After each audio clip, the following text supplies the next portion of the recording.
Okay, muy buenas tardes para todos. Welcome everybody. Welcome to this webinar organized by the International Association of Geomorphologists, the IAG. This is the third webinar prepared to celebrate the International Geomorphology Week for South and Central America. I'm here with my colleague, Grace Alves. Grace is professor at the University of Salvador de Bahia in Brazil. Also, she's an active member of the Brazilian Geomorphological Union. And I am Andrea Coronato, researcher of CADIC, of CONICET at Ushuaia in Argentina. I'm also vice president of IAG and the Latin American chapter of IAG. So Grace and me are organizing this meeting to share with all of you, all people which is interested, the advances and the new research made by many of the young geomorphologists of South American countries.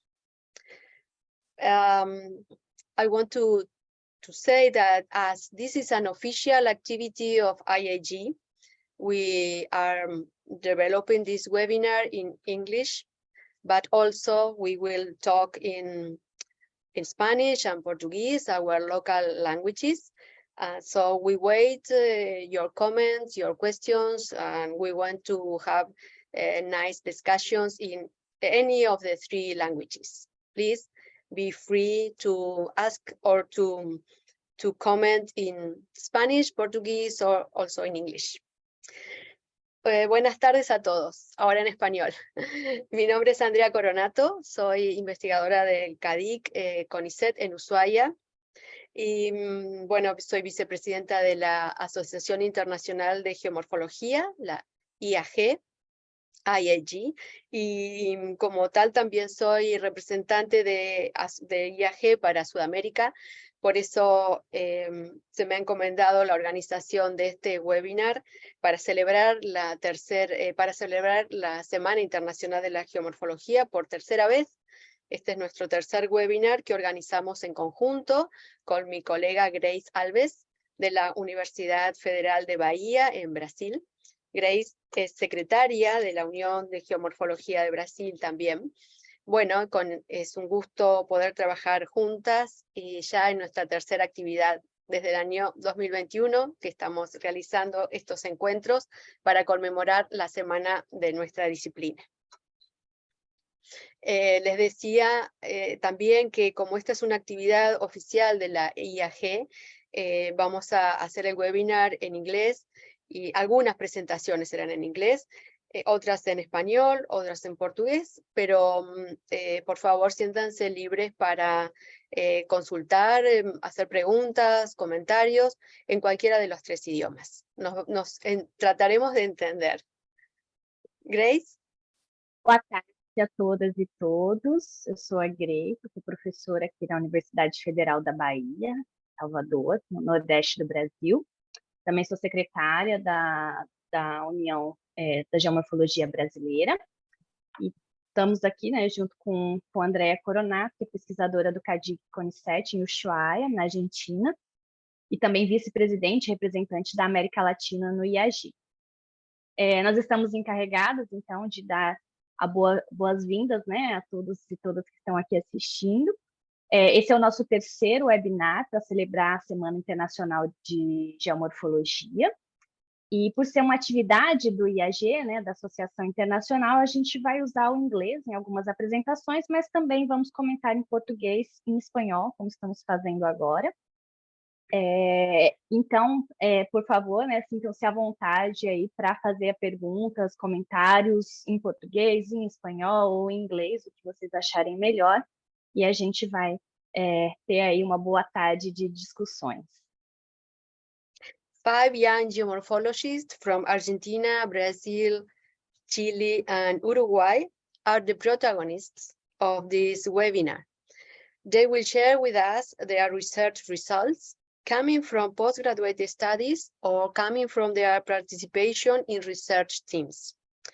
So we want to deeply thanks to Pilar Jeanneret, to Daniel Pfeifer, to María Santinelli, to Catalina Fernández García, and to Leticia González Carreira to accept to be part of this activity. Nos acompañan hoy 5 jóvenes geomorfólogos de Argentina, Brasil, Chile y Uruguay, quienes gentilmente aceptaron compartir los resultados de sus trabajos de investigación en este webinar. Estos resultados son estudios de posgrado o quizás trabajos realizados junto a equipos, en el marco de equipos de investigación. Entonces queremos agradecer a Pilar Jeanneret, a Daniel Pfeifer, a María Santinelli, a Catalina Fernández García y a Leticia González por estar aquí con nosotros y participar de este webinar. Então, nós teremos 5 jovens profissionais em geomorfologia, que são da Argentina, Brasil, Chile e Uruguai, que vão compartilhar com a gente os resultados de suas pesquisas. Então, a gente já gostaria de agradecer a Pilar Jeanneret, ao Daniel Pfeifer, a Maria Santinelli, a Catalina Fernández García e a Leticia González Carreira por aceitarem, né, participar deste webinar, trazendo aí os resultados de suas pesquisas. We hope the dissemination of your results will motivate to other young researchers, students or professionals to discover the remaining questions about landforms and processes of the Earth's surface and their interaction with the atmosphere, with the lithosphere, with the biosphere, as well as with the society and its infrastructure. Also, we hope to reach the IAG intention to promote this type of meeting, useful to know each other's and to strengthen the geomorphology in our continent. Esperamos que la difusión de vuestros trabajos sea una motivación para otros jóvenes investigadores, para estudiantes, para profesionales, una motivación para descubrir los interrogantes que aún nos presentan algunas geoformas y procesos que modelan o que han modelado la superficie terrestre. Junto con la interacción de ellos con la atmósfera, la litosfera, la biosfera, dentro de ellas con la sociedad, con sus infraestructuras y servicios. También es intención de la IAG, que estos encuentros sirvan para reunirnos anualmente, para conocernos, y así de esa manera para fortalecer el desarrollo de la disciplina en nuestro continente americano. Esperamos, né, então, que a divulgação dessas pesquisas possa servir de motivação para jovens pesquisadoras e pesquisadores, estudantes, profissionais, para buscar as questões associadas às geoformas e aos processos que têm modelado a superfície do nosso planeta, assim como a interação, né, como se dá essa interação com a atmosfera, litosfera, biosfera e com a sociedade e o espaço que é produzido. Assim, esperamos que essa atividade, que tem ocorrido anualmente, né, proposta pelo IAG, ela possa também permitir que nós nos conheçamos e possamos fortalecer o desenvolvimento da geomorfologia no nosso continente. Muy bien, so no more words. Now it's time to start, and it's time to introduce to Pilar Jeanneret for her first presentation. No más palabras, ya es el momento de empezar nuestra actividad y es un gusto presentar ahora a Pilar Jeanneret para que inicie su presentación. Sem mais palavras, é prazer convidar Pilar Jeanneret para iniciar a apresentação e passaremos então para a apresentação dela. Pilar Jeanneret es Junior Researcher of CONICET at IANIGLA in Mendoza Province. IANIGLA is the Research Center of Nivology and Glaciology in the western side of Argentina, at the feet of the Andes, the Central Andes.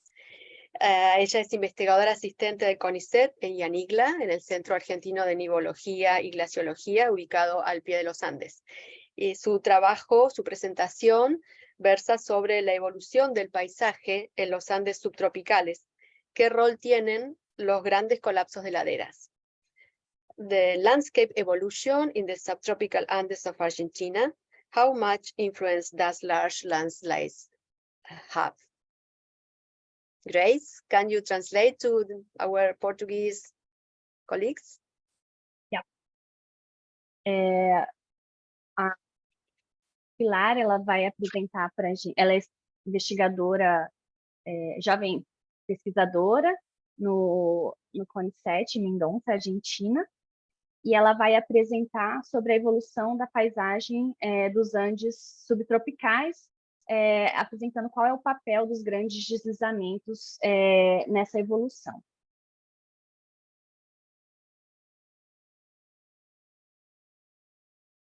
So, as already said, I'm an associate researcher in Mendoza, and I'm very proud to be opening this Central South American session. So welcome all. Today, we're going to talk about the landscape evolution of the subtropical Andes of Argentina, specifically the valleys from the San Juan River, San Juan province. Landslides are considered major contributors to landscape evolution around the world, but for our almost unexplored Andes, they were largely underestimated. Why? Mainly because they're confused with moraine deposits. Like we have a lot of rock glaciers and covered glaciers, like the one that we're seeing here. So they were underestimated because of this, and also because of the remoteness. Here we have this beautiful picture from Mount Mercedario here on the top, and we're going to analyze the landscape evolution of the valleys that drain from Mount Mercedario. But first of all, what is a landslide? We tend to talk about landslides in a broad spectrum. That's what we're going to do today. It is a downward and outward movement of the slope material. It could be rock, soil, artificial infill, but what is important is to contribute to landscape evolution. It's the size. It's not the same. A rockfall can fall into this definition, but it doesn't really affect the landscape evolution in a large scale. This is what large landslides do, and what we're going to study, that's more than 1 million cubic meters in size. These are called massive slope failures that somewhat affect the landscape by modifying the slopes or modifying the valley bottoms, like it happening here. Here we have a lot going on. We have the same rock glacier that we saw in the picture before down here, and we have a lateral moraine. We have another lateral moraine on top that is collapsing into the valley, and we have this amazing rock avalanche that's falling into this valley and forming a floodplain upstreams before breaching. So as I said, a lot is going on in this type of valleys. So why do we need this information? Well, to see how they influence in the landscape would allow us to understand how it might affect or might impact in the future, characterizing the landslides, their location, their frequency, all the preconditioning factors and triggering mechanisms will allow us to characterize probable scenarios, and finally maybe do a risk analysis. But we're going to focus on this three up here. This is the first stages of hazard analysis. Now, preconditioning factors are the characteristics of the landscape, the slope specifically, that can influence the formation of the weak spots within the slopes where the landslide detaches. The typical preconditioning factor is lithology, specifically weak lithologies or highly fractured, but also geological structures such as faults or fracture areas. Also topography, because it's not the same, it's not the same to have a low relief, local relief, than high local reliefs. It's more likely to find landslides in high local relief areas like the ones that we have. So in order to understand these preconditioning factors, we need a landslide inventory, but geographically placed landslide inventory so we can overlap the geological and topographical information. Now, preconditioning factors alone might not be enough to cause a downward and upward movement of the slopes. We also need a triggering mechanisms. Sometimes it could be climatic, sometimes seismic, but there are other triggering mechanisms like the paraglacial process that is not very well understood. These paraglacial processes are not directly affected by the glacial environment, but they certainly modify the slopes and can be triggers for landslides.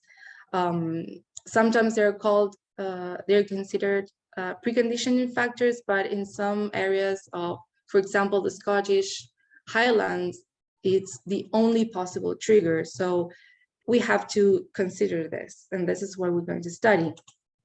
And for this, we're going to need a geomorphological map.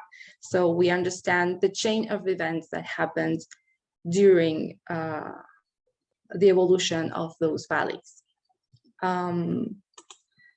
So that is why we need dating techniques to narrow a bit the assumptions that are made between triggers and preconditioning factors. Now, in the arid to semi-arid mountain environments, numerical dating could be tricky, like radiocarbon dating or tephrochronology has been highly refuted. Radiocarbon is very hard to find. The frequency analysis can be done through historical records. That is, we can really differentiate between the preconditioning factors and triggering mechanisms. But here we don't have any, we have some historical records, but they're not enough to make like a quantitative analysis. So that's why we need this quaternary dating technique, so we can narrow a bit all the assumptions that we're making between these factors. Most typically, it's optically stimulated luminescence, and what we're going to do here is surface exposure dating with cosmogenic radionuclides. So let's go to our study area. Here we are in the southwestern part of San Juan, and we have the studied valleys. Here's the Rio Colorado, the Colorado River, that it's the ones from the picture. We have the Laguna Blanca River, that it's where most of the radionuclides were extracted for moraines. And here we have the lowermost section of the Blanco River, where a lot of 3 landslides were sampled for surface exposure data. We have little to no numerical studies except for moraines and outwash terraces further to the north, and almost no studies about landslides and landslides occurrence. So, well, this mass is we published in 2018. This is the mass removal inventory. This is why it's massive, because we mapped every single mass removal process from the smallest rockfall to this large slope collapses from the here in blue or purple. We can notice these cryogenic surfaces that are triggering areas of debris flow, which is in pink. But we're going to leave only the large landslides, as already said. There are only 20, well, it's not a very big area, and there are 20 large landslides in this area. The 3 main examples that I'm going to introduce are this one, it's called the Chinches rock avalanche that's falling into the Blanco River. As you can see here in the left, I don't know if you can see my my mouse, but there's a moraine, and what this rock avalanche is doing is overriding the moraine and in moving the moraine deposits with the rock avalanche. And here on the bottom left corner, we have a mix of the actual rock avalanche and the moraine that was mobilized by this rock avalanche. The same is happening in Laguna Blanca. This is the Laguna Blanca rock avalanche. There's a terminus of a moraine here, and it's mobilizing these moraines. Here is another rock avalanche that is further downstream. This is the largest one that is going to the other side of the river, and then there's a younger one that it's mobilizing this older rock avalanche. So these are massive deposits. So crossing the scar conditions with all this information of the inventory, we're going to analyze the preconditioning factors. So crossing the scars with the slope orientation and slope angle, we found out that there's no significant correlation. Of course, they show up in the upper areas of the basins, but there's no significant correlation. Regarding the topography, in red, you can see the maximum and minimal altitude of the scars, and in black, the maximum and minimum altitude of the deposits. Of course, they are following this longitudinal profiles of the rivers. On the top is the Colorado River, in the middle, Laguna Blanca, and on the bottom, the Blanco River. They're following the altitudes, but in the broad sense, they are above 2,500 meters above sea level, all the scars, and preferably over 3,500 meters. Now, let's make a check mark there that 3,500 is the lower limit of the periglacial area. So as we can see down here in the Blanco River, this rock avalanche, these landslides have larger mobility, so they are more as compound movements. They travel for longer distances. Now, seeing the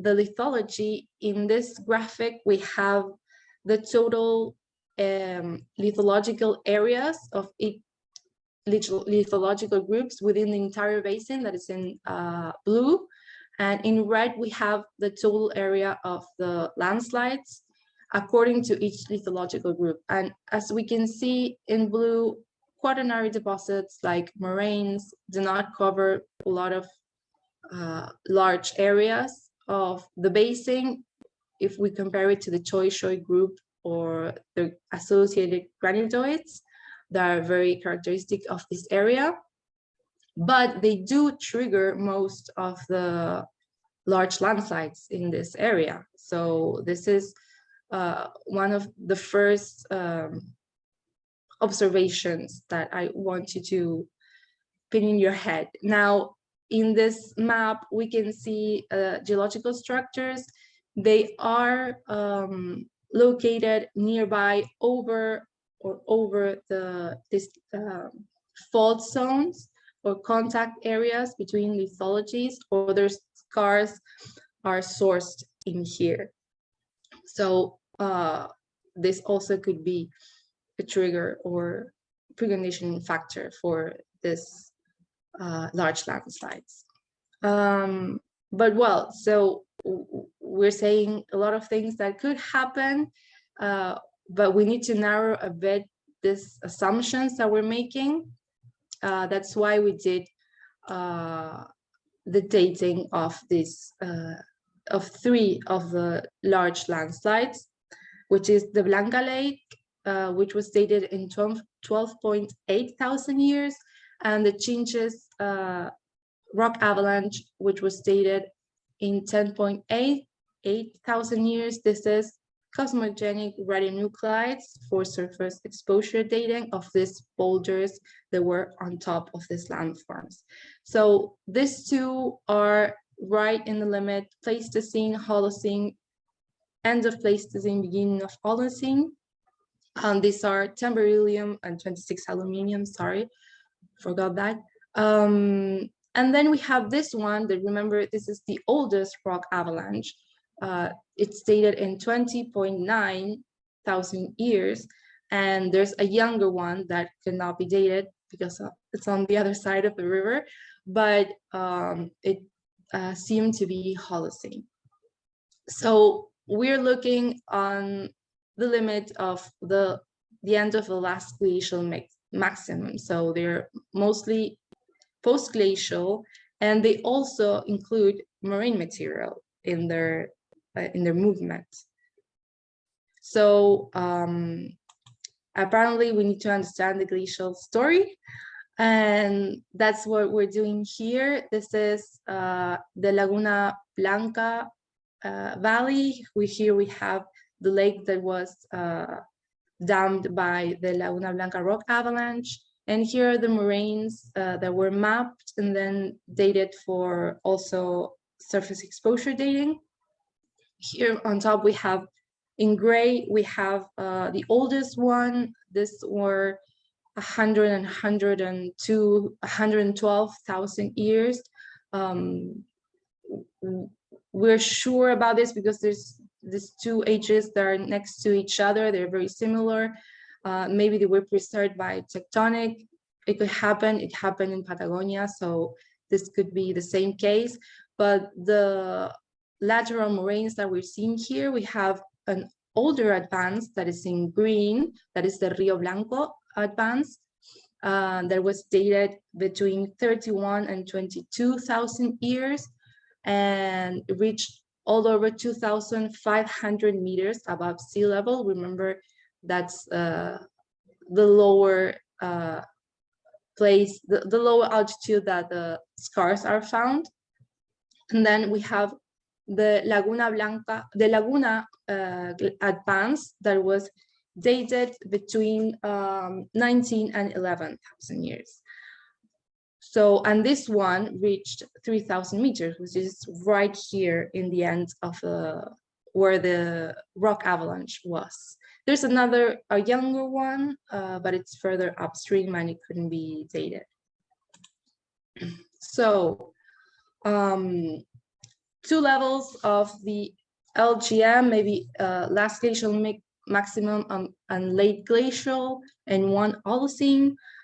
So how our dated rock avalanches fit into this story? So here we have the interpreted glacial advances from these valleys.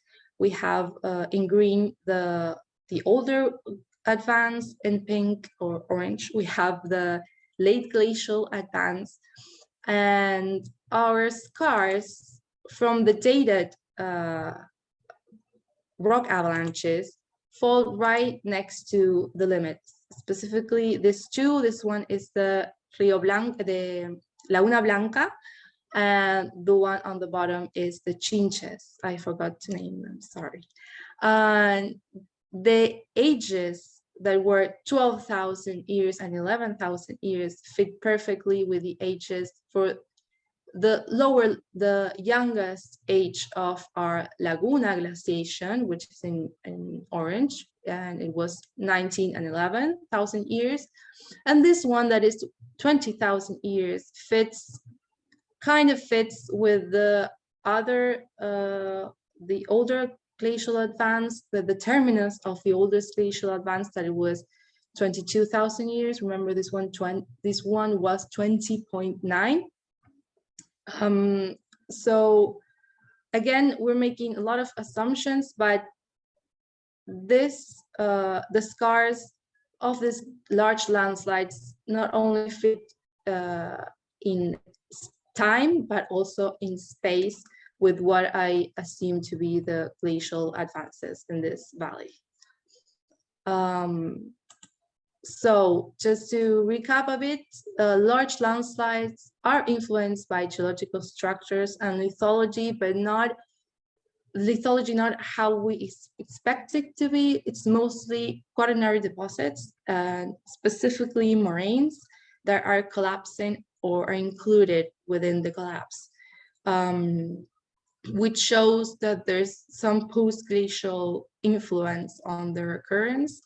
And scars also have this correlation with the glacial advances, and they're also around the lower limit of the periglacial environment.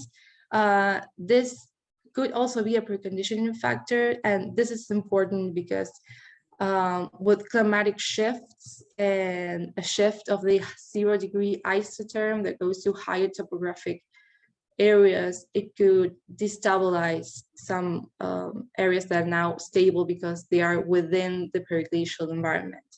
So what can we say about all this? So landslide distribution is highly influenced by glacial erosion, not only temporarily, but in space.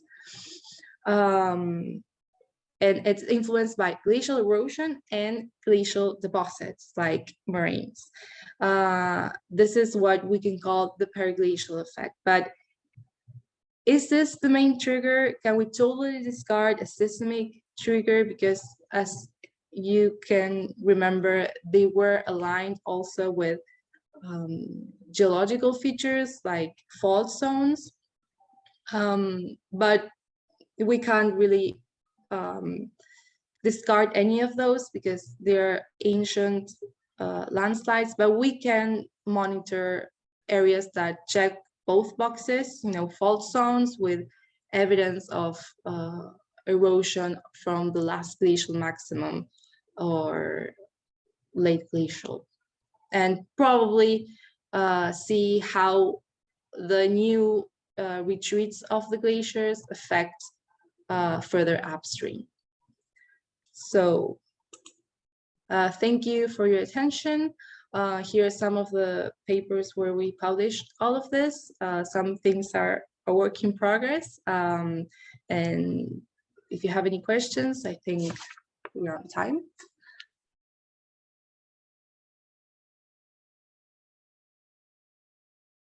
Hello, everybody. I'm Daniel. Can I start? As they introduced me, I am a Brazilian geomorphologist. I am now a postdoc at the University of Tübingen. I work together with Professor Todd Ehlers, but I am a Brazilian geomorphologist, and I was asked to present some of my research on Brazilian landscapes. And today, I decided that I will try and make the case that topographic equilibrium is never achieved in ancient landscapes where ongoing tectonics ceased hundreds of millions ago, despite the fact that boundary conditions are somewhat steady over geological timescales. So hopefully you find after my talk that this proposition is reasonable. I start by recapping the topographic equilibrium concept. Because topography controls erosion rates, meaning that steep slopes amplify erosion processes, landscapes tend to achieve a steady state condition where there is a long-term balance between rock uplift and erosion rates. In an equilibrium landscape, topography is steady over time, erosion rates are spatially uniform, and the landscape is totally adjusted to its boundary conditions. It's very easy to achieve such an equilibrium in a synthetic landscape. Here, for instance, in the lower left, from an initially flat surface, I imposed a 50 million meters per million year uniform uplift, and within 200 million years of model run, I already get to the point where I have topographic equilibrium.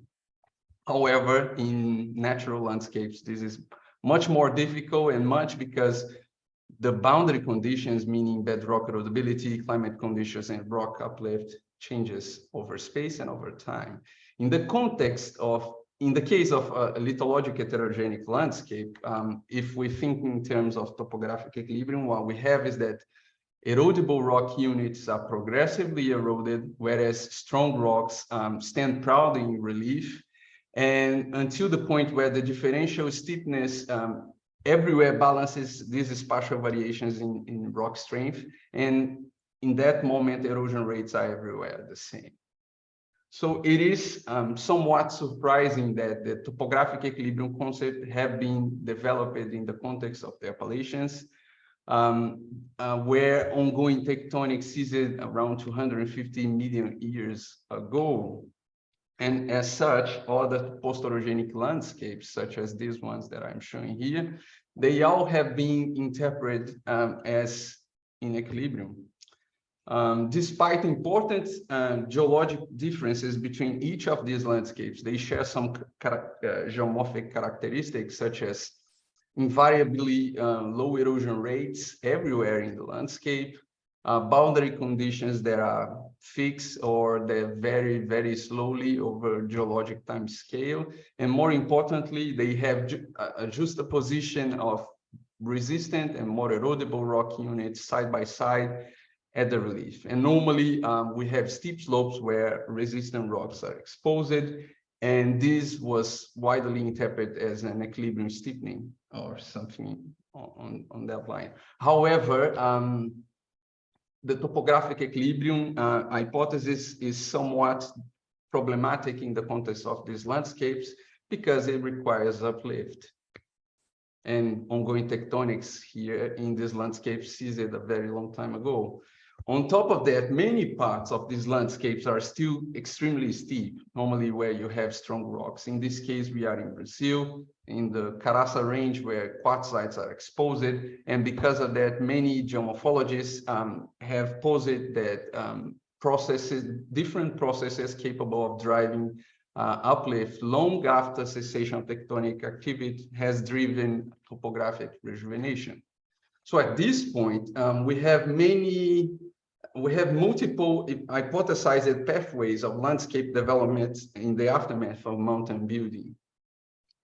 And each of these have empirical counterfactuals and are consistent with some observations. For instance, it is often the case that the external driver capable of driving topographic rejuvenation is at odds with observations that some of these landscapes are of considerable age, such as old weathering deposits preserved at high elevations, and so on. With this background in mind, my presentation today builds on fantastic results introduced by Camila Fadu's master thesis, where she used a bunch of different topographic analysis to document widespread topographic transients in the ancient Eastern Amazon Craton in this area, a cratonic region whose topography is typically thought to be evolving very slowly or not changing over geologic timescales. Here in this figure, I am showing a swath profile down here, and we have a bunch of parallel basins draining. These are tributaries to the Amazon River that is flowing right here. And we can see that each one of these basins is posited and positioned with different elevations. Those are perched basins. Anyhow, because of the spatial pattern of topographic transients that these authors document, Camila and colleagues could not explain these transients due to the action of external drivers of transients, such as tectonics or climate change. The topography's spatial pattern actually required a trigger capable of changing base levels differently across the parallel river basins. And thus they put forward the intriguing hypothesis that this could have been the result of the protracted exhumation of resistant rocks units in the downstream part of the landscape. Here we have more or less a simplified geological context that I can't simplify even more, saying that these rivers are flowing through basement rocks and then they transition to Paleozoic units, mostly sandstones, and then to Cenozoic rocks. between these Paleozoic units, we have the Trombetta sandstone, Trombetta's group sandstone, which is the most resistant rock cropping out around here. And every river, when traverses these units, they display stark points. So what we do here, I am doing this working together with my colleague Pedro Val. We will actually try and model what will be the outcome when we exhume a resistant rock unit in the lower reach of the domain. So we run the model until the steady state, and the difference between our model and others in the literature is especially because we are assuming extremely low uplift rates, whereas we have the opposite in the literature normally. So we run the model until the steady state. We have stream power erosion and huge slope diffusivity on, and we exhume after the steady state condition, we exhume in the lower reach of the domain these resistant rock units, and then we are documenting rates and patterns of the transient adjustment. And we are playing with all sorts of different geometries and so on of the resistant units. And now I will start showing some of the model runs that illustrates a little bit of what we are seeing.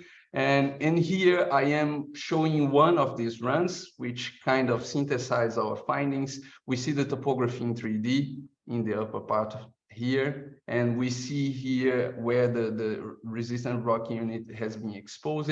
And what we find is that in simulated landscapes, they all experience a chain of transient effects, which include base level rise, so the propagation of concave nick points the other way around, drainage capture events, formation of regional low relief surface in the upper part of the landscape, and also base level fall. Here, I would like, sorry. Oops. Apparently it's not working. 1 second.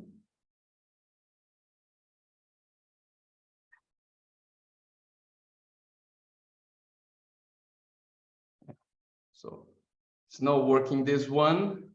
Let me see if I can just play. Okay. So what I would like your attention is to have a look how among many things, but can you see that the large basins are systematically capturing the flanks of these neighboring basins that are in different elevations, such as in here, or in here, or in here. And I hope you still see and hear me, because I had to close it. So again, this elevated basin is being eaten up on all sides in its flank, and we have the formation of this escarpment here. I will move forward. So now I will move into the part where we actually examine the natural landscape and see, okay, can we see? Because this is not one capture event, but rather a systematic pattern where everywhere these big basins are capturing neighboring smaller basins at higher elevations. Okay, so there's many ways to investigate the topography to try and identify river captures. The most common nowadays in the literature are like pair area gain, area loss, river profiles in high elevation space, nick points that are at or upstream of this capture point, and the presence of barbed tributaries. The problem with these approaches is that they all rely on the morphology of channels.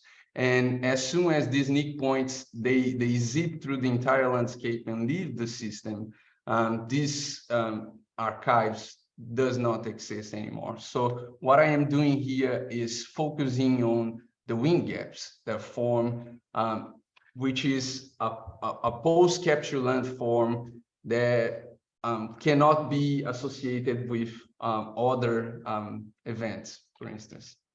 So just for you to understand what I mean for that, so we have two neighboring basins, one kind of flat one the Red River, and we have an aggressor, steeper, bluish river in time 1. So in time 2, I just messed up with the colors, but this means that the river that was steeper just captured the upstream part of the flatter river. And this formed a wind gap, which is basically the old river, old dry bed of the river, the antecedent stream that used to flow east-west, like in here. And if we were to, for instance, derive how elevation is varying along this drainage divide marked in brown, we would see that the elevation divide, we have a deep saddle in the divide. And this is precisely what I am looking for to identify this wind gap. So basically, I wrote a code where I extract all the ridge lines in the landscape. I compute along and across divide topographic metrics for all the ridge lines. And then I do a sort of a TPI classification where I compare the elevation of a segment with the neighboring ones, so that the low values, when I have low values for this ratio, I basically have a low elevation divide that is on both sides, it has higher elevation divides.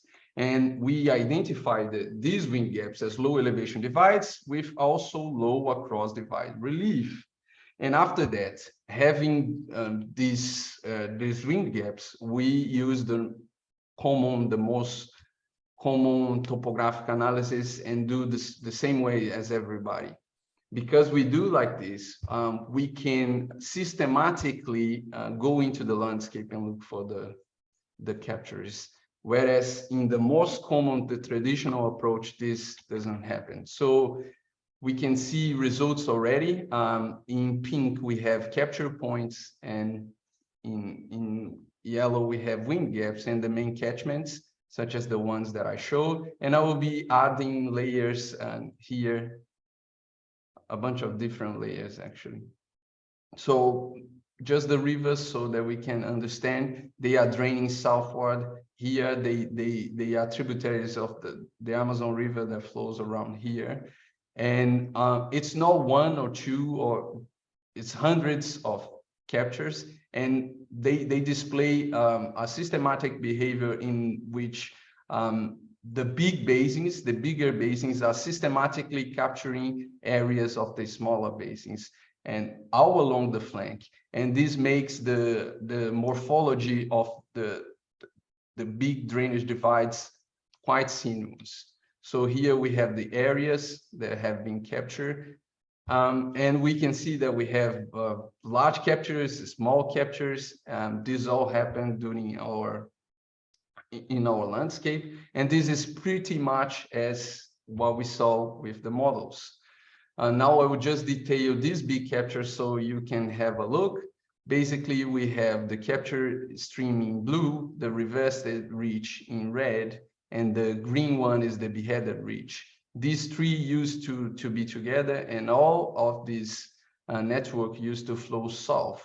But now it has been captured and it drains to the left, actually. So when I do a pair, here I changed the colors. So basically the beheaded ridge is the blue. So the green is the blue here.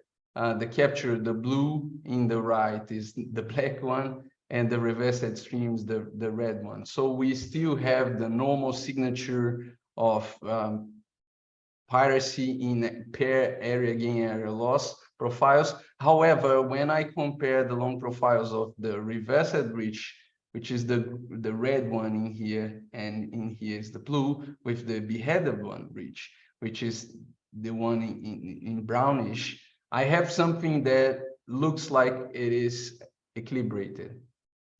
And if I play, for instance, with across divide differences, I see something like equilibrium. And here I am plotting together the captured ridge, the reversed ridge, and the beheaded ridge. Actually, a good amount of this captured ridge used to flow directly towards the reddish river. But they are kind of in equilibrium, which indicates that this is a node capture. Okay, just so we can have a feel for how it looks like, this is the divide elevation, and we see that in the wind gap, which I am just about to mark, we have a deep saddle along the divide segment network. I will go a little bit closer, and we see that across divide, we have, because these two rivers used to share the same fluvial valley, the cross divide asymmetry is nothing. And yet we have a very underfed stream that there's basically no upstream contributing drainage area, and still we have nearly 2 kilometers of wide fluvial valley. And I could go on and show you evidence for each one of these. I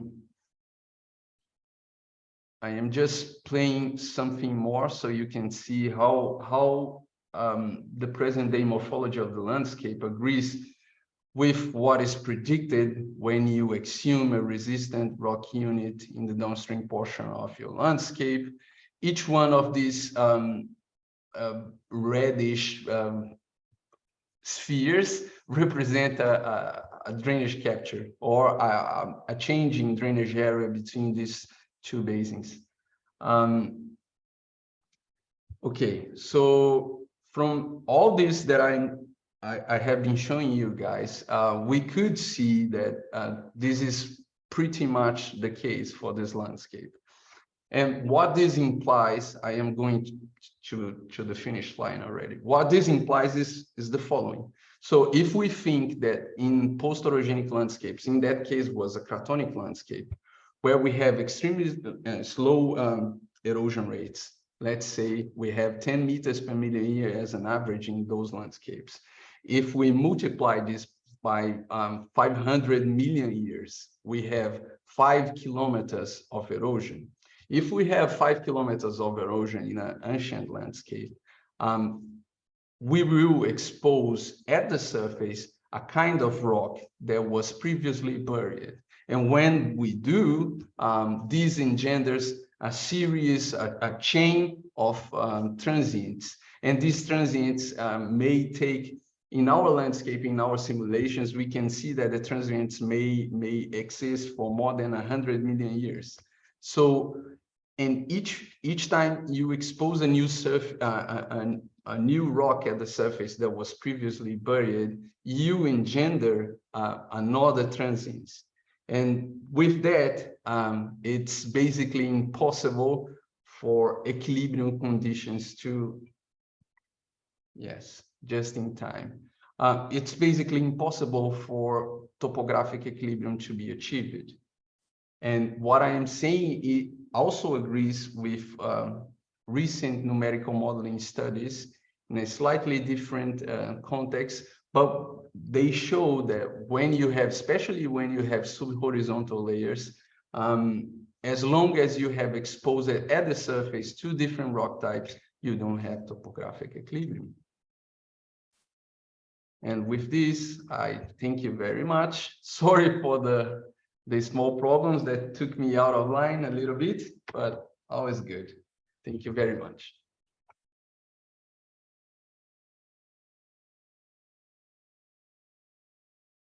Bueno, como me presentaron, yo les voy a contar un poco sobre los cambios morfohidrológicos en el humedal del Saladillo en Córdoba, Argentina, inducidos por las intervenciones antrópicas. Antes de comenzar, les quería presentar el equipo de trabajo del que formo parte. Es un grupo que estudia el comportamiento de los sistemas hidrológicos superficiales, fluviales, humedales, en ambientes serranos y de llanura, vinculados a la problemática geoambiental del sur de Córdoba. Mi director de tesis es el doctor Nelson Doff. Para empezar, quería mostrarles este mapa de las regiones humedales de Argentina. En Argentina los humedales ocupan el 21,5% de la superficie terrestre, y dada la notable oferta ambiental, teniendo en cuenta la fisiografía, el clima, la hidrografía, la ecología, los humedales en Argentina presentan una amplia variedad de tipologías que incluyen diversos ambientes, como turberas, bañados, bosques fluviales, marismas, entre otros. Esta regionalización constituye un primer ejercicio para abordar el inventario de humedales en todo el territorio argentino. Uno de los criterios para esta regionalización fue tener en cuenta los servicios que brindan los humedales a la sociedad, como servicios culturales, de recreación, de turismo, servicios de abastecimientos, de peces, de recursos médicos, y también los servicios de regulación, secuestro de carbono, mitigación de inundaciones, regulación de los flujos de agua, entre otros. Para ubicarnos, dentro de la región de humedales pampeanos, esta gran región,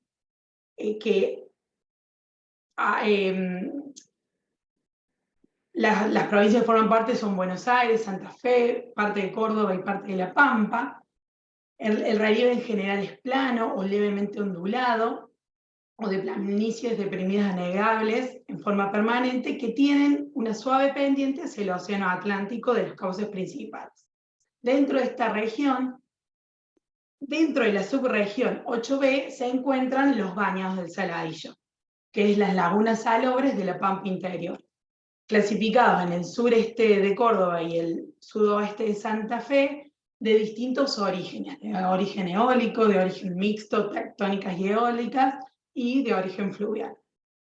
Bueno, ahora, teniendo en cuenta el área de estudio propiamente dicha, los Bañados del Saladillo se ubican en la provincia de Córdoba, esta provincia central de la Argentina, al sureste de la provincia. Como podemos observar en este DEM, presenta costas muy bajas y actualmente se encuentra, ingresan a los bañados distintos canales. El canal Río Cuarto, el canal La Brava, el canal Chazón, que tiene una única salida, que es el río Saladillo. En el sur de Córdoba, el incremento de las precipitaciones en las últimas décadas y el avance de la frontera agrícola modificaron el funcionamiento hidrológico, particularmente en los sectores de la llanura cordobesa oriental, afectando a los humedales de la llanura pampeana.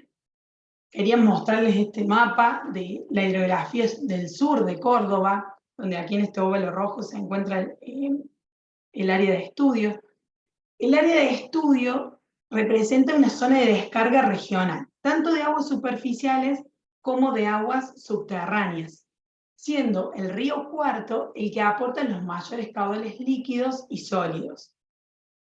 Es importante destacar que, más allá de que el área se encuentra totalmente ubicada dentro de la llanura cordobesa oriental, su funcionamiento hidrológico tiene mucho que ver con las áreas serranas que están aquí en el oeste de la provincia, porque es el área de las nacientes de los distintos sistemas hidrológicos que llegan al sector.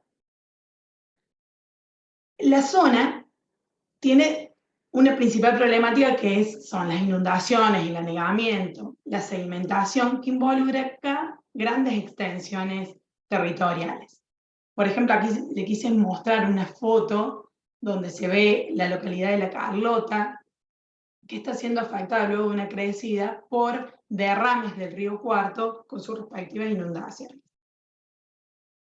En respuesta a esa problemática, se ha intervenido los sectores de cuenca baja mediante canales, albardones, trasvases, entre otros, y es así que en 60 años se han integrado las cuencas entre el río Tercero, que es el río que pasa por aquí al norte, y el río Quinto, al sistema Saladillo, Carcarañá y luego Paraná, a través de la construcción de canales. Como ya nombré, los principales son el canal La Brava, el canal Chazón y el río Cuarto, conformados una única salida, que es el río Saladillo.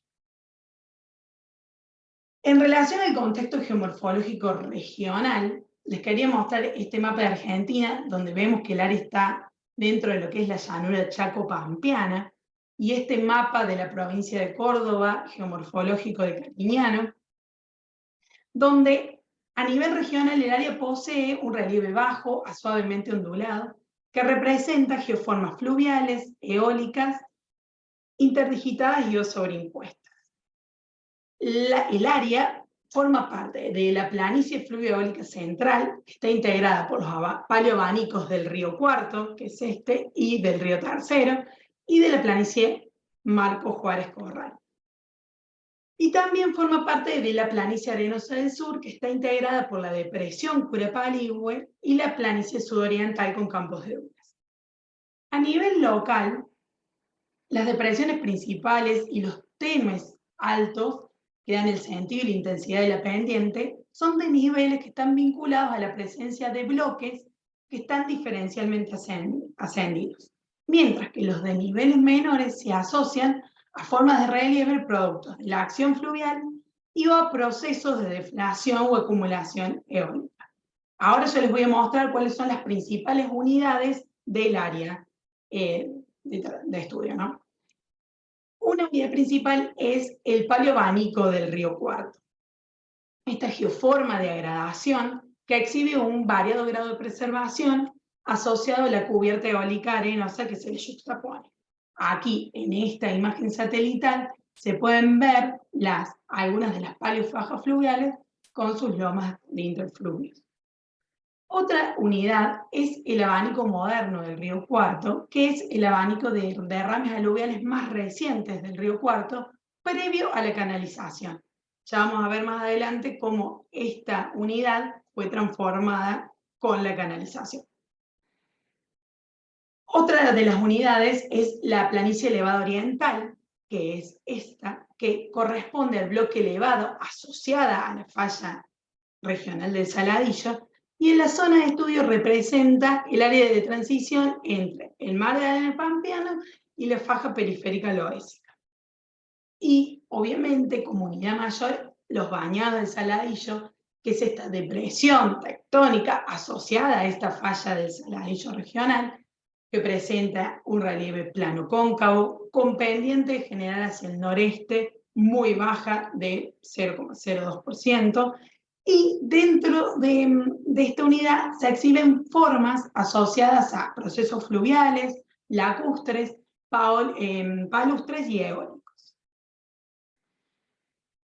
Un poco presentada en general el área y el contexto geomorfológico, les quería contar el análisis que se hizo, este análisis secuencial de las intervenciones, principalmente de canalizaciones y alteos, y los cambios más relevantes en el humedal del Saladillo. En base de cartas topográficas, de imágenes satelitales, de fotografías aéreas, de perfiles sedimentarios y de relevamiento de campo, se empezó a estudiar el sistema y decidimos dividirlo en 3 etapas. Una primera etapa que es hasta 1950, con mínimas intervenciones. Una segunda etapa que va desde 1950 al 2000, que son los cambios, los llamamos cambios menores en el humedal, y una tercera etapa que va desde el 2000 al presente, que es la fuertemente intervenida. En esta carta topográfica del año 1950 del IGN, se puede observar el funcionamiento original del área. Aquí los Bañados del Saladillo, como se pueden ver,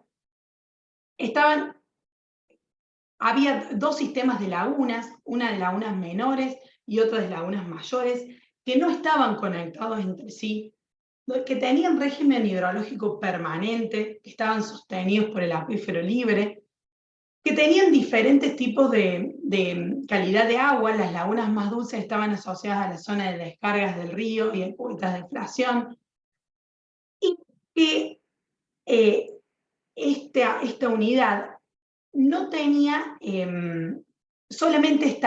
tenía baja carga de sedimentos y solamente estaban asociados a desbordes o a crecidas importantes del río Cuarto. Como se ve en este perfil sedimentario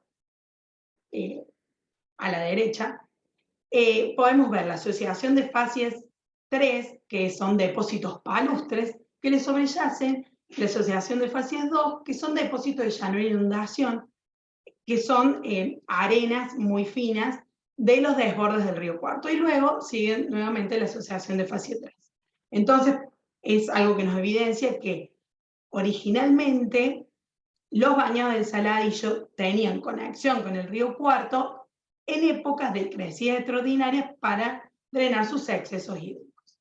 También en esta zona del oeste de la carta se puede ver el ambiente aluvial del río Cuarto y con su zona de descarga que no ingresaba a los bañados del Saladillo. Esta zona de descarga es la que denominamos el abanico moderno del río Cuarto, comunidad geomorfológica.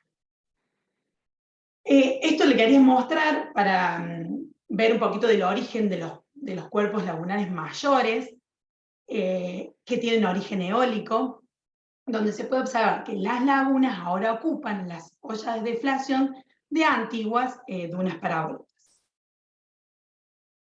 La segunda etapa, que es la etapa de 1950 al 2000, que la llamamos cambios menores en el humedal,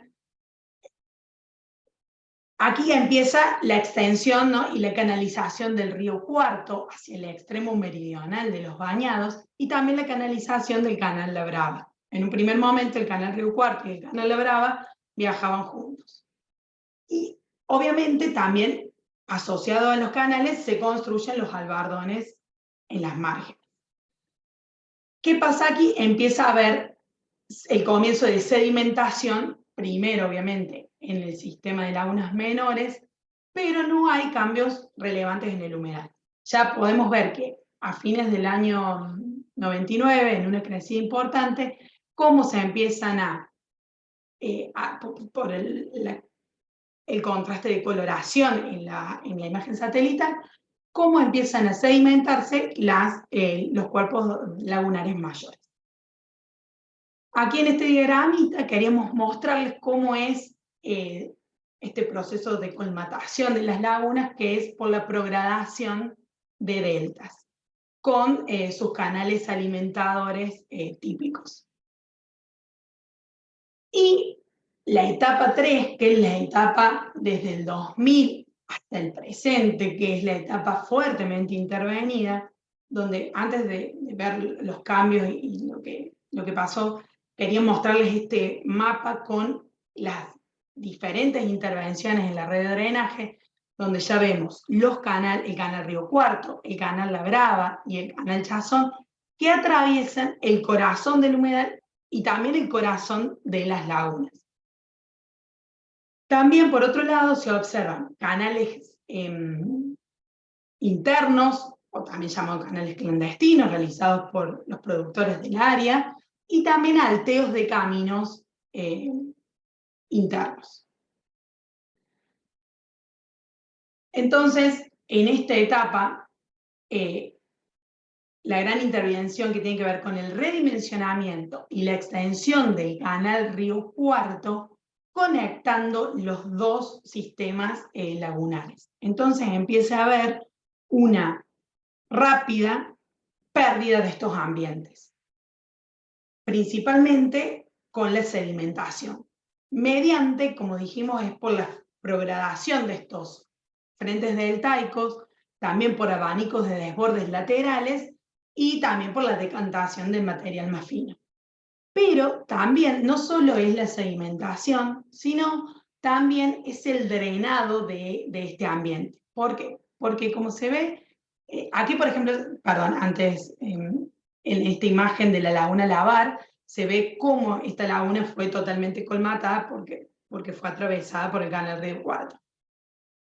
En este perfil longitudinal esquemático del canal Río Cuarto, queríamos mostrarles que estos canales están profundizados y están profundizados por debajo de la base de las lagunas. Entonces, la mayor parte del año drenan el acuífero freático estos canales. Por eso también está la desecación del humedal.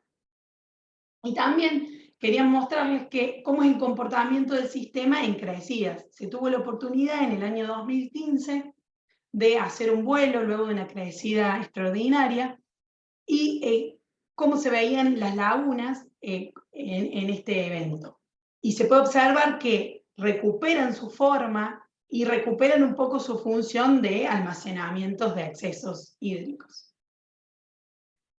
También quería mostrarles esto de la colmatación y el drenado, de la evolución de una de las lagunas, que es la laguna La Barrera, que es la última, la que está más al norte del sistema de lagunas mayores, que a través de imágenes con dron podemos reconstruir la laguna y ver cómo es la evolución, y ya podemos ver que en el año 2020 se observan nuevos canales alimentadores con la colmatación y el drenado del humedal y de este cuerpo. Por otro lado, la canalización y el cambio en el uso del suelo. Vemos, este es el abanico moderno del río Cuarto. Esta es una fotografía satelital del año 72, donde se ve todos los derrames, y esto que está más oscuro es un bosque de chañares. Ya en el año 88, con la primera canalización del río Cuarto, se empieza a ver cómo los desbordes empiezan a estar más sobre el sector meridional de los Bañados, y ya en el año 2019 se ve cómo quedan algunos relictos del bosque de chañar y cómo ha avanzado la frontera agrícola. Y para síntesis, quería mostrarles este diagramita con los principales cambios en estos 70 años, cómo en el periodo 1, el ambiente original de la región, donde teníamos el ambiente de Bañados con sus lagunas, sus procesos palustres, y por otro lado el ambiente aluvial del río Cuarto con su zona de descarga. Ya en el periodo 2, con el comienzo de la canalización del río Cuarto, cómo empiezan a ingresar sedimentos al humedal y a sedimentar los distintos cuerpos, y en el periodo 3, este redimensionamiento de la canalización del río Cuarto, atravesando los diferentes cuerpos lagunares, la conexión de los dos sistemas lagunares, y cómo han sedimentado y colmatado este humedal. Entonces, como conclusión, decimos que las intervenciones en la cuenca baja del río Cuarto y los Bañados del Saladillo han provocado la disminución de aproximadamente el 65% de las lagunas, ha aumentado la tasa de sedimentación y la del drenado. También ha habido cambios en la morfometría, vimos cambios en la profundidad, en la forma. También la modificación de la calidad de sus aguas. Veíamos que el río Cuarto ingresa aguas dulces, y el Bañado es una zona de descarga regional del acuífero freático con aguas más cloruradas. Hay pérdidas de hábitat, hay pérdidas de recursos y servicios ambientales. Y obviamente este cambio en la función de una zona más de receptor y de agua de sedimentos a una zona de tránsito. Y la pérdida de la capacidad regulatoria, del almacenamiento, de la amortiguación, salvo, como veíamos, a excepción de las crecidas extraordinarias, que aún se registra almacenamiento y amortiguación de excesos hídricos.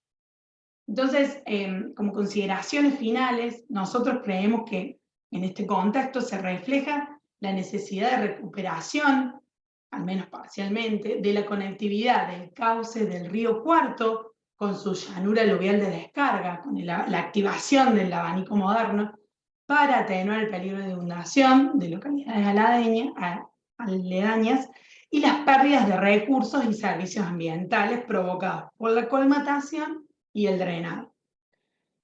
También quería mostrarles que esta zona, en esta zona, al haber muchas lagunas y cuerpos, que es un humedal, digamos que uno de los servicios que prestan es, por ejemplo, en este caso, un club de caza y pesca.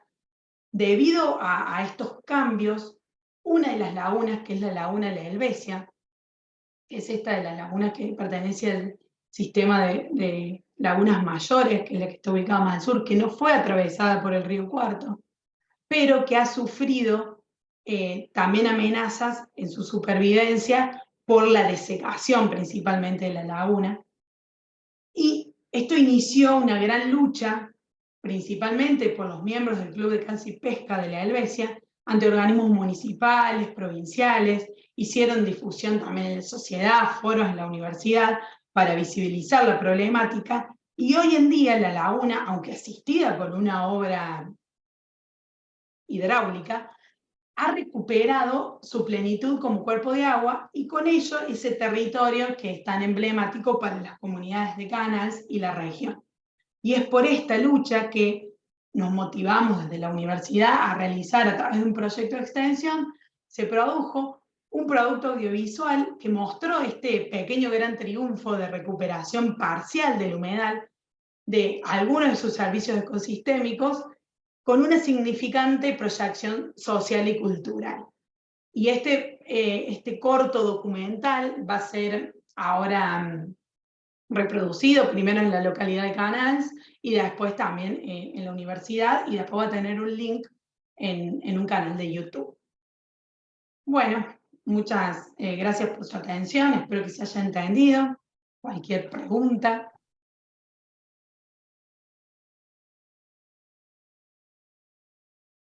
Ya, bueno, mi presentación va a ser de retroceso glaciar y su estudio a través de la dendrocronología y climatología en el sur de Chile, especialmente aplicado en el caso del glaciar ubicado en Torres del Paine, en Magallanes.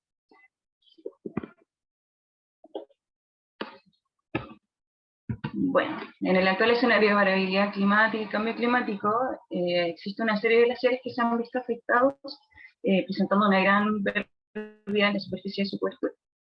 En nuestro caso, bueno, tenemos la cordillera de los Andes, que posee una extensión de 8 kilómetros aproximadamente desde los 11 grados norte de Colombia y Venezuela hasta los 55 grados sur de Chile y Argentina. En el caso de Chile continental, debido a las características geográficas y su extensa cobertura latitudinal, posee el 80% de la superficie total de los glaciares de Sudamérica y también contiene como la tercera reserva de agua más grande del planeta. Acá podemos ver cómo se distribuye a lo largo de Chile. En la zona norte la cantidad de glaciares son mucho menor que en la zona austral. Y bueno, a nivel nacional también tenemos una alza de temperatura. El promedio anual de temperatura media en Chile continental, utilizando 115 estaciones, arroja una tendencia de 0,15 grados Celsius por década. Por lo tanto, la temperatura hoy hay un aumento. Bueno, a nivel nacional, una de las áreas más afectadas corresponde a la Patagonia, puesto que en esta zona se ubica Campo de Hielo Norte y Campo de Hielo Sur, y en las últimas décadas se ha presentado una dramática pérdida en esta superficie de los glaciares. Para la zona sur de los Andes, pese a los esfuerzos científicos que han habido para comprender la historia y la evolución climática del Holoceno, esta información continúa siendo relativamente poco conocida, porque las causas de los patrones y la evidencia de las fluctuaciones glaciares durante este periodo son difíciles de descifrar. Esto, además, considerando que a lo largo del tiempo tampoco había un registro muy grande de estaciones meteorológicas. Aquí podemos ver 1950, que no había tanto, en especial como para Patagonia, y que a medida que ha pasado el tiempo han habido más, pero por lo tanto no tiene un registro tan amplio como para identificar periodos cálidos o fríos en los años.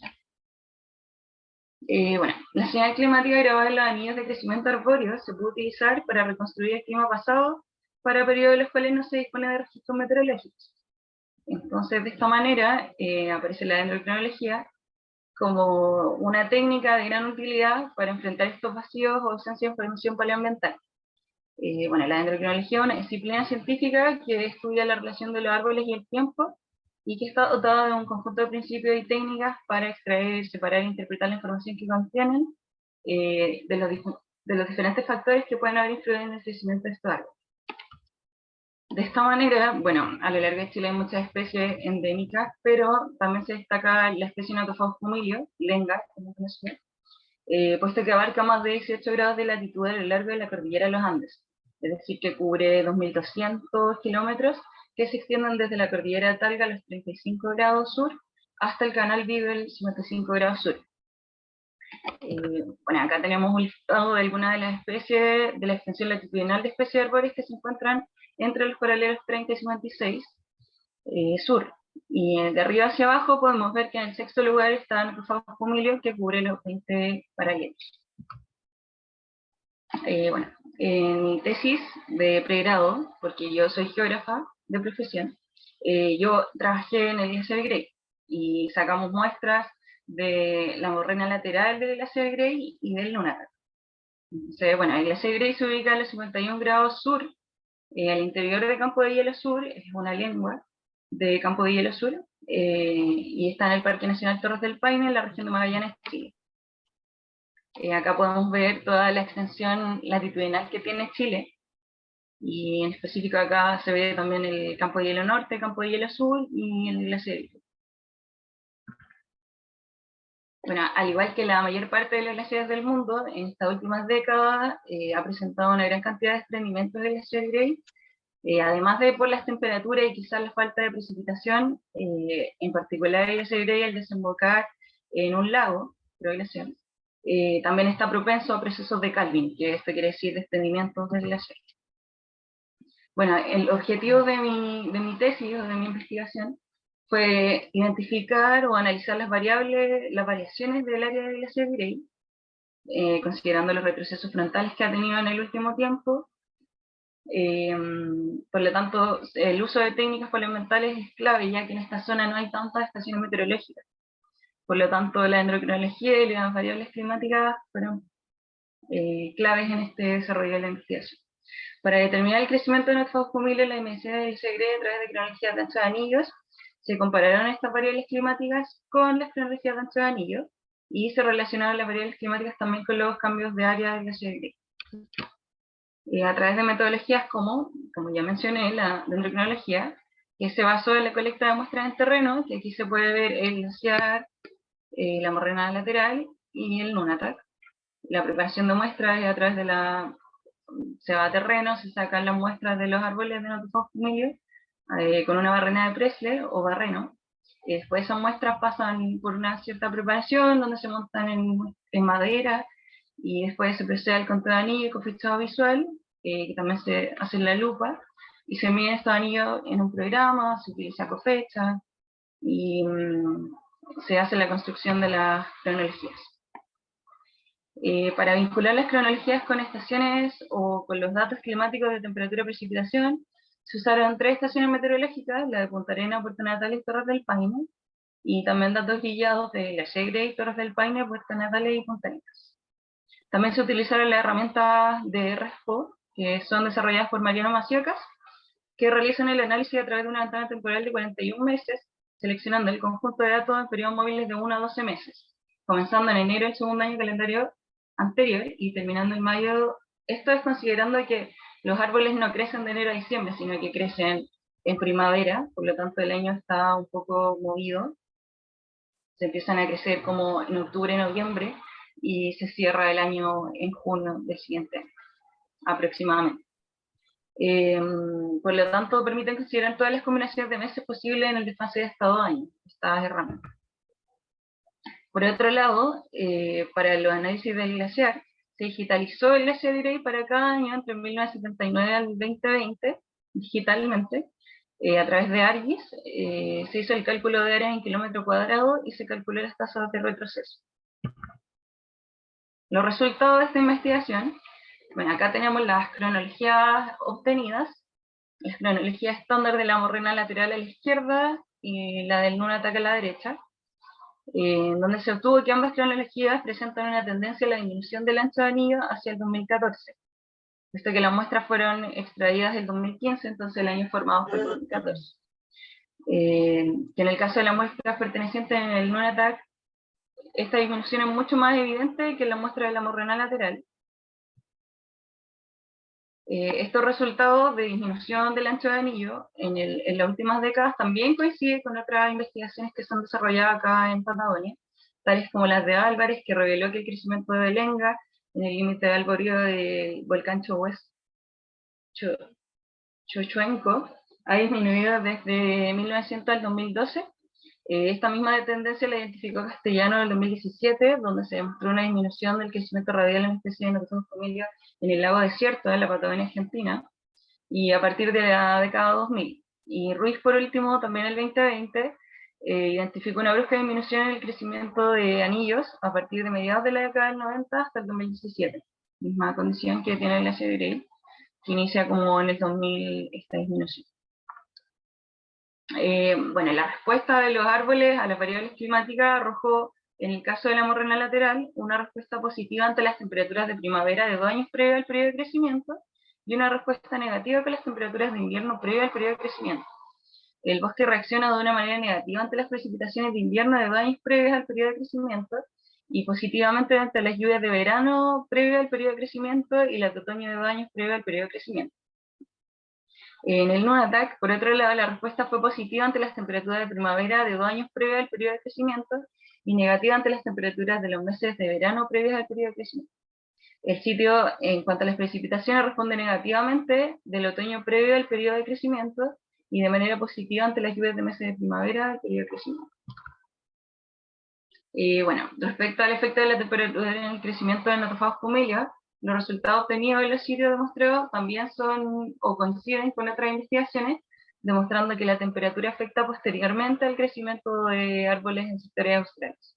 De esta manera queda en evidencia que el crecimiento de un anillo responde a procesos de influencia climática que pueden involucrar años previos. Por otro lado, en cuanto a la precipitación, los resultados obtenidos presentan valores menos significativos que con la variable de temperatura, y además ambos sitios presentan mayores diferencias entre sí. Esto también tiene que ver con los microclimas que se dan, porque en el caso del NUNATAC está más cercano al glaciar que el morrena lateral. Ya estamos en reciente contacto con el glaciar. En cuanto al retroceso del glaciar Grey, se hizo el cálculo de las áreas, como mencioné anteriormente, se digitalizó las imágenes satelitales, y los cambios de área han disminuido considerablemente desde 1979 al 2020, de esta manera el glaciar ha perdido 33,35 kilómetros cuadrados aproximadamente en 41 años. Eso quiere decir que una tasa de 0,81 kilómetros por año. Bueno, acá tenemos unas cartografías que se puede ver desde 1979 en rojo y el año 2020 en azul, donde se evidencia la disminución del glaciar, tanto del área frontal también como de la cuenca superior. Por otro lado, en el área frontal acá se ve más drástico la disminución que ha tenido el glaciar desde 1979 al 2020. Bueno, la relación de las áreas con las temperaturas permiten afirmar, o sea, con las temperaturas y con las precipitaciones, también permiten afirmar que existe un nivel de asociación entre estas variables climáticas y el retroceso del glaciar. La superficie glaciar disminuye a medida que aumentan las temperaturas y también disminuye a medida que disminuyen las precipitaciones. En cuanto a las tasas de retroceso del glaciar Grey, los valores obtenidos al relacionar estas tasas de retroceso con las variables climáticas no presentan una correlación tan significativa, y se puede afirmar en este caso que las tasas de retroceso no se explican ni se asocian directamente con las variables climáticas, debido a que a diferencia de las áreas de cobertura por año, no presentan una emisión sostenible, puesto que están sujetas a otros factores o variables ambientales que podrían explicar la dinámica de la superficie glaciar además del clima. En este caso es súper importante recalcar los procesos de calving que tiene constantemente el glaciar Grey por estar cercano al lago. De esta manera, la investigación confirmó que el aumento de temperatura y la disminución de las precipitaciones en el área de estudio afectan negativamente en el crecimiento de anillos de notofagus pumila y favorecen la contracción de cobertura glaciar. Por lo tanto, la hipótesis planteada, que inicialmente era si habían una alza de temperatura, los árboles se veían beneficiados y el glaciar no. En este caso, en el aumento de temperatura, ni los árboles ni el glaciar se ven beneficiados. Por lo tanto, como que el árbol se ve un poco más estresado, no crece tanto, y el glaciar se contrae. Eso.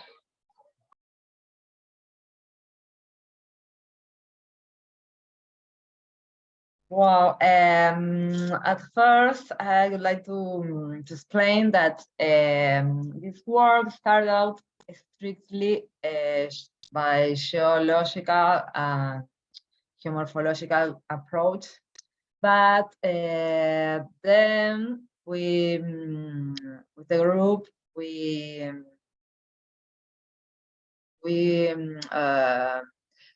understand that it must take a more social term, and do this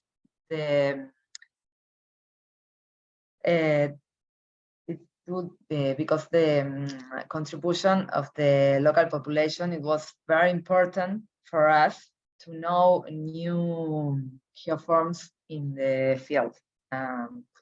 It's like a mix of geological, geomorphological, and social work, this survey. Wow.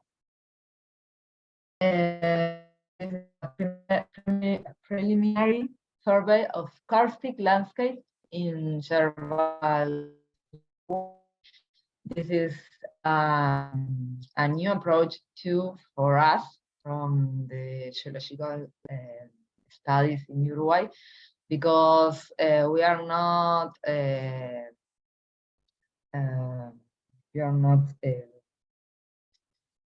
we don't know too much about karstic landscape, but since I think that 5 years ago we started speaking about this and to accept in the geological research of the Uruguay. Okay. And here. Wow. Okay. To introduce in the topic, well, superficial karstic forms are generated by dissolution of carbonate rocks. Well, the product of circulation of rainwater and runoff generate a modeling of the terrain that we know as a karstic landscape. And well, the hydrogeological characteristics of these areas are very particular. And well, we can know the infiltration of the water in this place because of these structures that they are generated by dissolution. And on the other hand, we know that the hydrogeological characteristics of these areas are higher in volume of water and in quality of water too, because, well, the carbonates are a special contribution for the quality of the water, especially for drinking water too. Their circulation, the water circulation is generated by secondary structures about the porosity of the dissolution of these rocks. This is something to introduce from the area of knowledge. And well, we have several structures we can see in the image, but we are going to check which of these are known here in Uruguay, that there are not all of them. Wow. The principal objectives of this work was to collect systematic and systematize the exact information of oral and written about karstic landscape. Well, we know about this because of aerial photos and other works about this area, but at the same time we have several information from local people, and what we use two sources. Well, later we identify and suggest geoconservation strategies about these areas related with karstic landscapes, and we define the potential geotrees and contribute in the enhancement of these cerebral areas, because nowadays we have too many people interested in these places to know about the caves and to explore these caves. Well, they are not, well, we are going to see that they are not horizontal caves. They are a bit dangerous because for structural characteristics, they are vertical and it's not easy to achieve this. Well, from structural framework in this area, we have several authors that are work are described these karstic structures. But well, we have several works from the last years. I worked there in my magister thesis, related more to hydrogeological approach, but in this case we could recognize this structure and to focus more in landscape and geoforms. Well, at the same time, we knew several residents that contribute with information to found these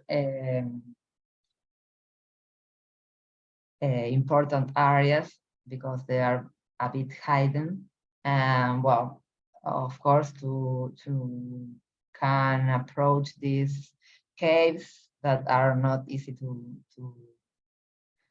go alone. Well, we identified that the term they are used to use is salamancas as a term to refer to the depressions in the surface.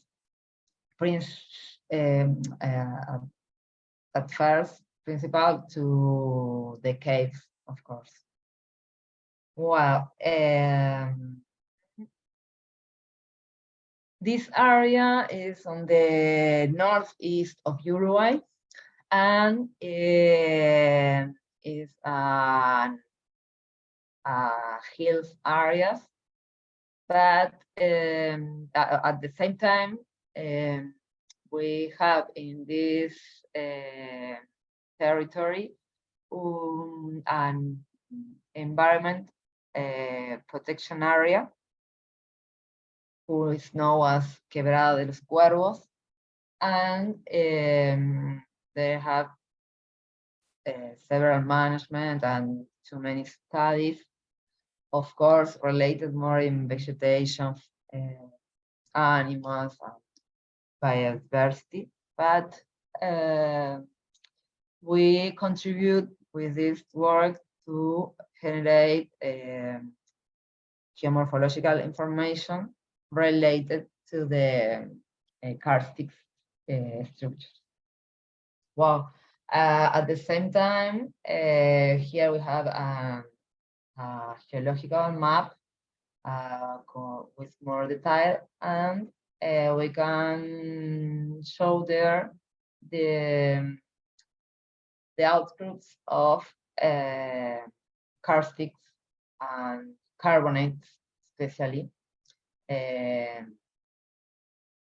of that are related, that we know as Polanco formation in the geological reviews, and well, they are related with others rocks, more cities. Okay. As a result of this study, we can show several structures that we separate into big groups. One that are related to exokarst structure, that the structures that we have in the surface of the landscape of the terrain, and that well, they are popularly known as Salamanca, as I said later. And well, these structures generate depression in the ground and generate collapse known as sinkholes and caves and geoforms related to karstic structures. Well, there are several, here we have a table with information about these structures, like wells, funnel. Sometimes they are covered with sediments or soil too. Well, they are described too. You can see there, this is a typical soil that we know as terra rosa. Is well described to this area and is associated with carbonates, this type of soil. And well, we have two structures free without sediments that the water go inside easily, and there were like wells or sinkholes open. At the same time, we found other structures more deeper, that they are known as the category of the endokarst structures. And well, it was more related to subterranean level, like caverns, structures related with Bados caverns. And well, we need here more equipment to explore this. And well, we take the help of the support of the SEUMI, which is the organization of speleology here in Uruguay. Well, we could recognize several caves. All of them are vertical caves. No, there are no horizontal caves. Well, we need rapid support to explore these areas. And well, here in the table we can show the dimensions of these structures.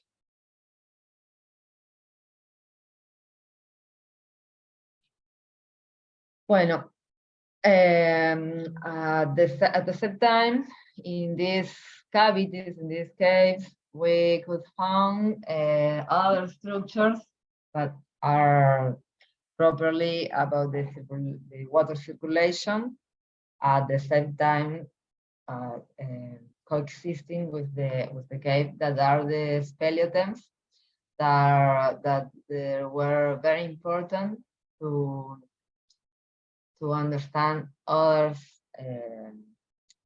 things, and other colleagues use it to explore about paleoclimate and paleoclimate characteristics of this area. But well, these speleothems are generated for secondary minerals inside the cave, and well, we could recognize speleothems like cast type or speleothems de colada. This is one of the found, and this have a picture of this structure. Well, finally, we could found too many or important amount of karstic structures, exo and endokarstics. Well, with domain of funnel types, sinkhole and channels at surface level, and vertical caves with an important progression and around left. We can find the speleothems like gas types, which are significant for paleoclimatic studies, and to show that the circulation of water is very important in this area. We understand that it is necessary to deepen survey about the details of this karstic landscape to put in value this karstic area.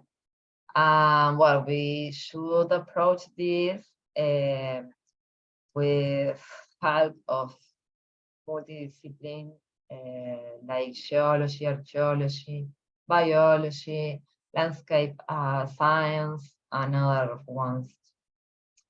It is important to know that this area is an